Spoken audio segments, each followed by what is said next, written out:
Hey Cal, so you're back at home now, you're sleeping in every day, taking it easy, nothing to do now that you've finished commentating, right? Yeah, not quite. When you've got two under 2 years of age, there's usually a bit happening around the house early in the morning, so there's not too many sleep-ins, unlike maybe your good self. But it's been a busy summer, hasn't it? There's still a few games to go. I'll head to Melbourne for the Friday T20, Australia Sri Lanka, and then that'll be my summer. I won't be doing the fifth game. We've got a reunion with the Redbacks who won the Rugby Cup 10 years Wow. ago on Sunday, so that's exciting. But it's been a busy Yeah, well, summer. It's nice to all be I can home. say is that I have definitely been sleeping in at every single opportunity. And, yeah, So you absolutely. should be. Okay, let's get on with the show.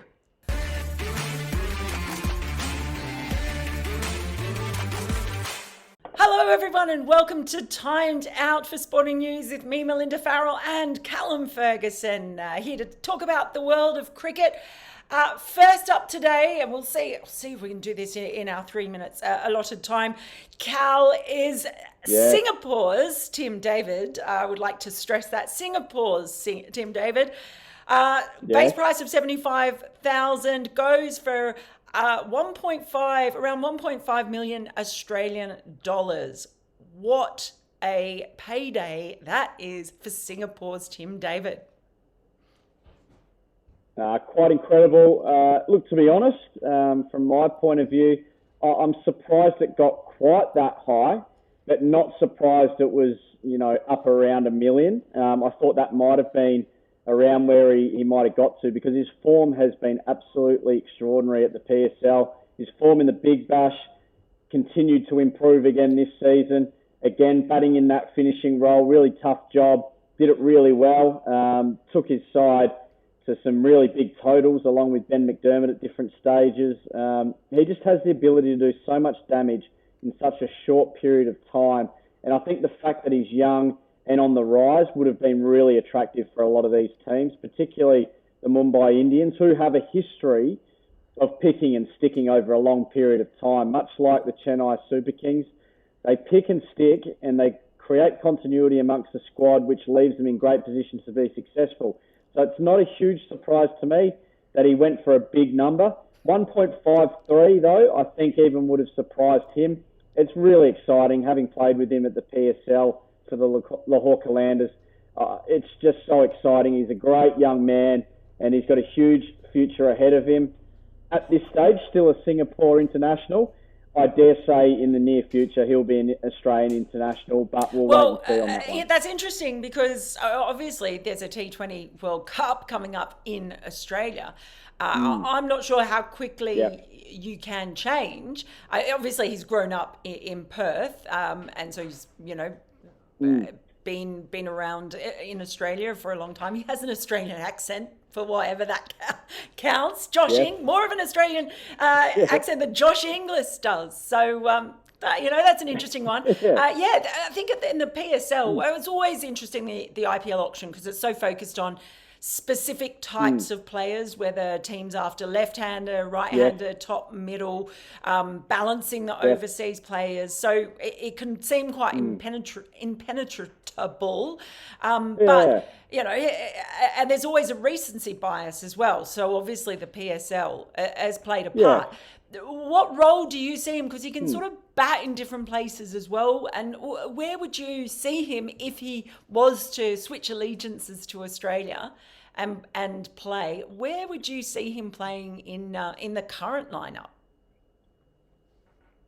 Look, if he was to play for Australia, to be in sort of a middle order to lower order finishing role, I would have thought. There's plenty of guys that have the ability to bat at the top of the order. So I strongly believe that his style of playing, his ability to finish an innings is probably what makes him more valuable than his ability to maybe bat up at, say, four. I think, 5, 6, 7 will be him. I watched him, though, go in at really early stages last year in Abu Dhabi when there was a lot of early wickets falling throughout the tournament, across the board in the tournament, and he did a fantastic job navigating that Kalander's side through some troubled waters in the middle overs and posting big scores of 60 plus. So he's got that ability, but I think what's boosted his price in this tournament is his ability to finish. It's so powerful, it's extraordinary at times, and it's not something that's easy to come across.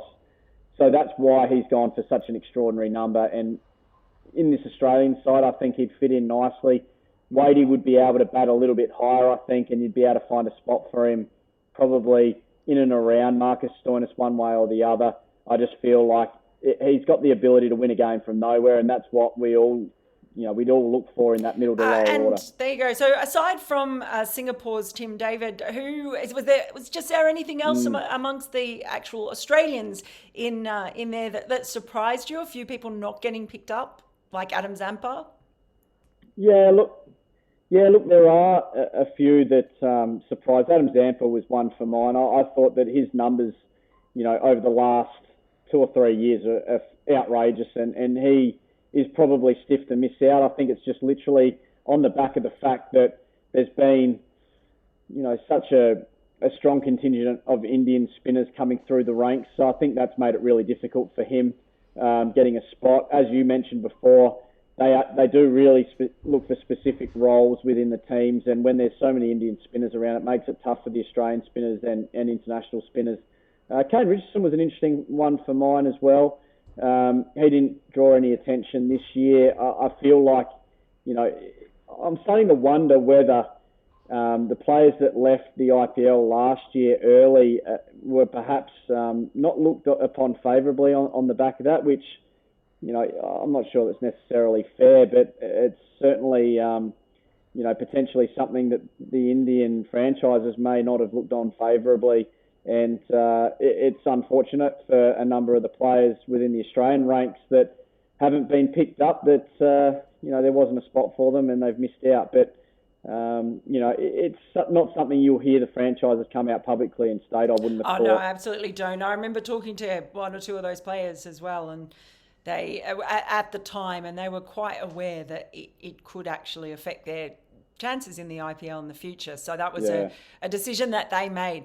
Okay, next topic up. We're going to look at, it's been a great week for Tim David, not so great for poor Will Pucovski, who has picked up another concussion.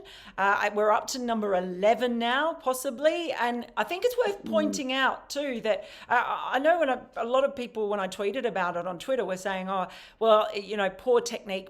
He's got poor technique. And it should really be pointed out that a lot of his early ones, some of his early ones anyway, he got while playing Australian rules football. He's been concussed by falling into a door. He's been concussed when a ball came in from another net when he wasn't facing that ball.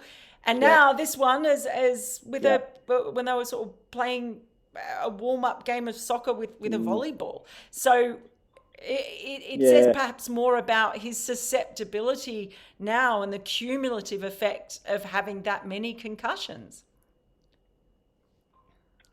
Yeah, absolutely. My understanding is that the concussion that he sustained early on playing Australian rules football was quite a serious one, and it seems to have left him quite susceptible, far more susceptible than your average Joe at this stage of his career, and it's really unfortunate. And I was fortunate enough to get to know him a little bit, doing some commentary, obviously, while he wasn't able to play during the summer with Channel 7. And he's a fantastic young guy. I loved talking cricket with him.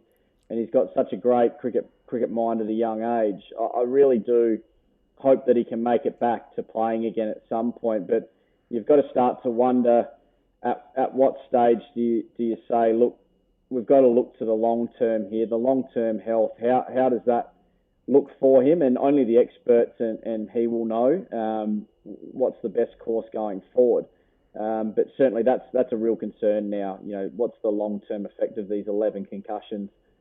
Because as we just spoke about, the reason they play that soccer volleyball game with a volleyball is because it's a lot lighter than a soccer ball, so it's not going to cause too much problem for your average Joe. Unfortunately for Will, it's a far more susceptible mind and head that he's got. So it's unfortunate, and we hope that the concussion sustained this time round isn't too serious. But if he's been concussed in that manner it really does concern everyone, I think. And I do wonder whether a 2-year break would be a good idea. He's had 6 to 12 months off this time round. I wonder what sort of recovery he might see over a 2-year period. He's young enough, but really, I'm no more qualified than you to make a call on any of this stuff. It's really his health that comes to the Yeah, I forefront. absolutely agree with you there. And the game has tried to do,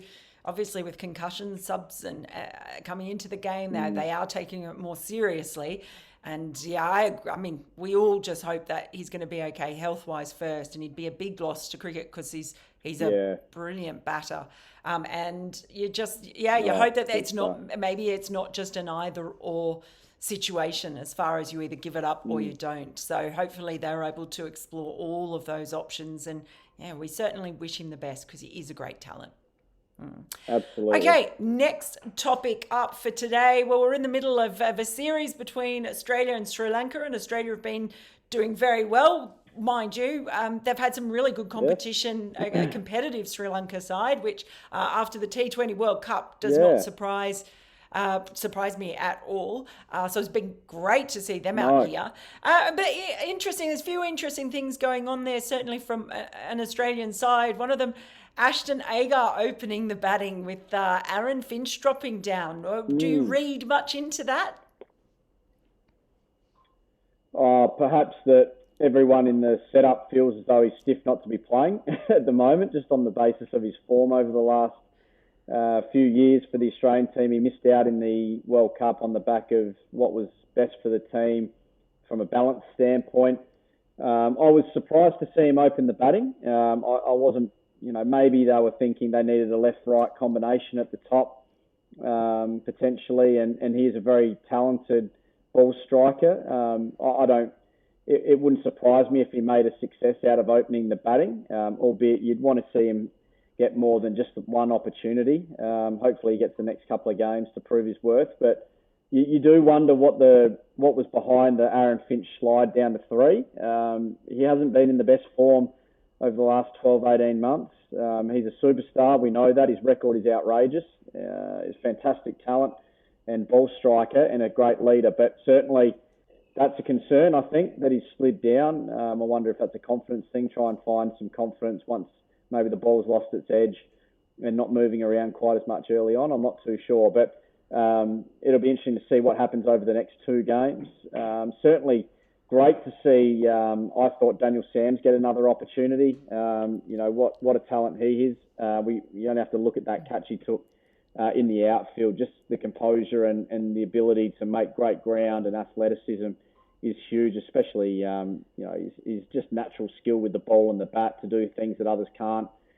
His ball striking is much in that Tim David mould, probably not quite as consistent, but certainly a very powerful asset. Josh Inglis moving back down the list. He's been in good touch. He looked good in that second T20, I thought.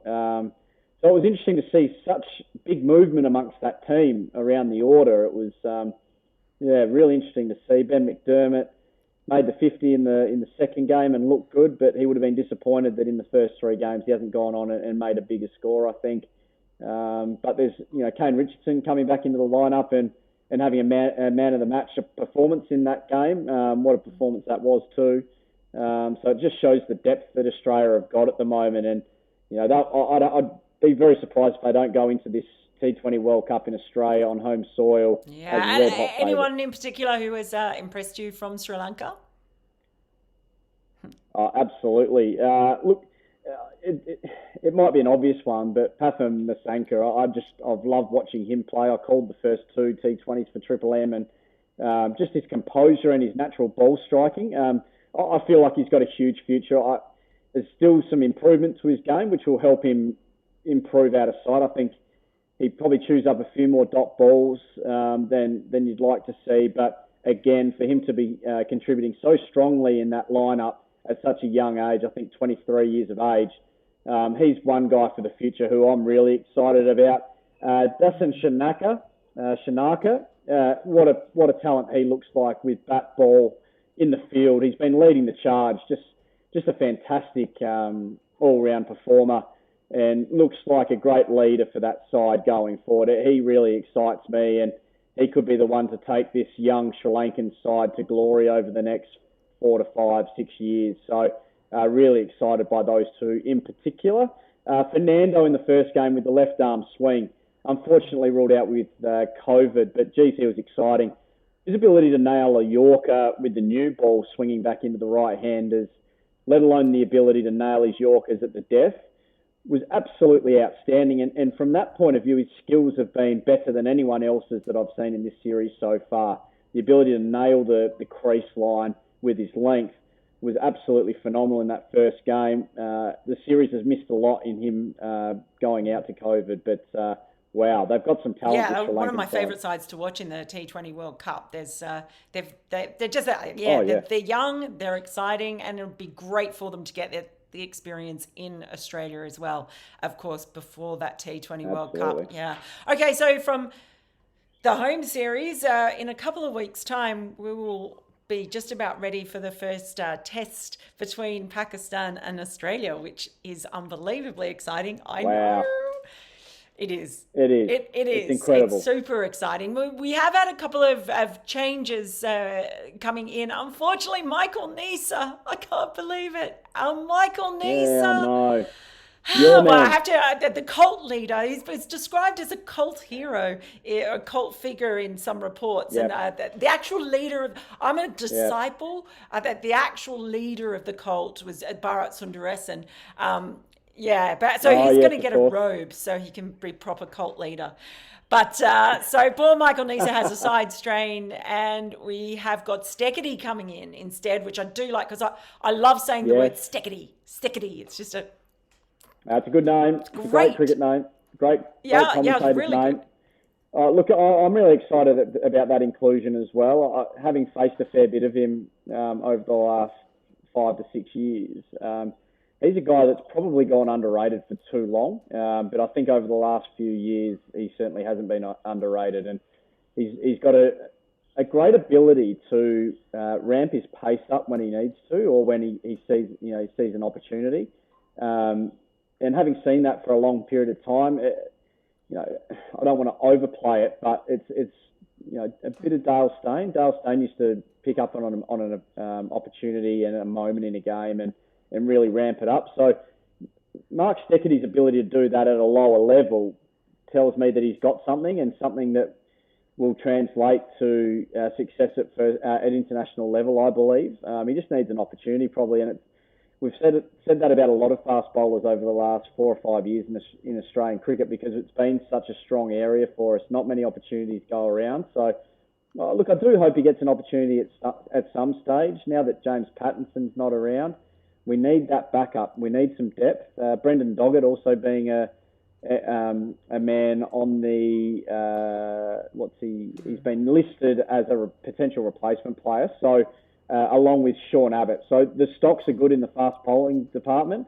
And whilst the wickets are flat over in the subcontinent and they do turn, it is vitally important that your fast bowlers can play a role and break the odd partnership and keep the pressure on and not leak runs.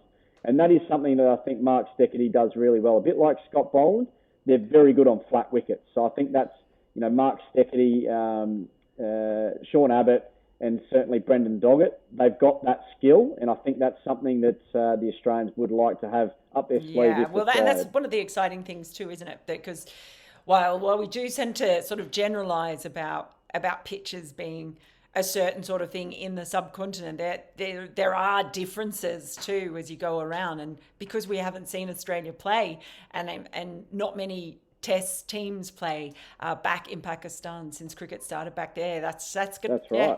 Well, Waqar Younis and Wazim Akram did all right over there, so there must be something there. Yeah, they're not too bad. They've got a sort of handy couple, that Shaheen Shah Afridi goes quite well as well, doesn't he? He goes okay over there. So right. Very exciting. And also I've seen that Glenn Maxwell has dropped out because he's getting married. So that's a bit of a shame for the white ball start of it. It's going to be interesting, that little period at the end where we've got the 3 ODIs and the T20 in April, the start of April, kind of overlapping a bit with the IPL. So that might be a little bit interesting to watch out there and see see what happens. But I think certainly from what the noises coming out of Cricket Australia is, it seemed like they were expecting players to stay for the white ball part of that Pakistan series before going to the IPL. Yeah, it's not very often it overlaps, is it? And generally you think that BCCI get what they want. So it will be interesting to see how that plays out and whether there's a bit of a power play made by the BCCI to get those players that are listed to the IPL across to it in time. I'd almost look at it from a Cricket Australia point of view. If they were to give a little bit on that one and allow some of their players to go over, they might get an opportunity to play some of the role players and the players that they might need off the bench to give them an opportunity. It'll be probably the only time you'll ever hear those words out of my mouth, because I've always believed that you pick your best Australian team at all times, the best team to win that next international. But if the BCCI were looking to make a power play, might be one just to, you guys can have them and we'll play some players and try and, ask for something back in return and see what we get. But it's an exciting tour coming up, the Pakistan one, and certainly it's going to be just a landmark moment for international cricket. And I'm so glad that our country has stepped up to the plate and brought international cricket back to so am I. Pakistan. And I am so glad that Sporting News is taking it seriously enough to send me. Absolutely. That is one of the great gets. And certainly Sporting News Australia should be very proud that they've taken that step forward. So, and just most importantly, I'm looking forward to getting over there. I'm so super excited. I can't tell you. I've been buying clothes to wear over there as well, so that I can be cool and everything. So very exciting times. Brilliant. Of course, we will still be doing Timed Out while I am in Pakistan. Of course. We don't miss. Yes. So right. Thank you for joining me again, Cal. Thanks to all of you for watching. Please give us a like, to subscribe, and give us a share as well. Let us know your thoughts in the comments section. We love having you all on board. And until next week, and enjoy your reunion, Cal, most importantly. Yes. Absolutely. Have a quiet sherbet. And until next week, all of you, enjoy your cricket. See you soon.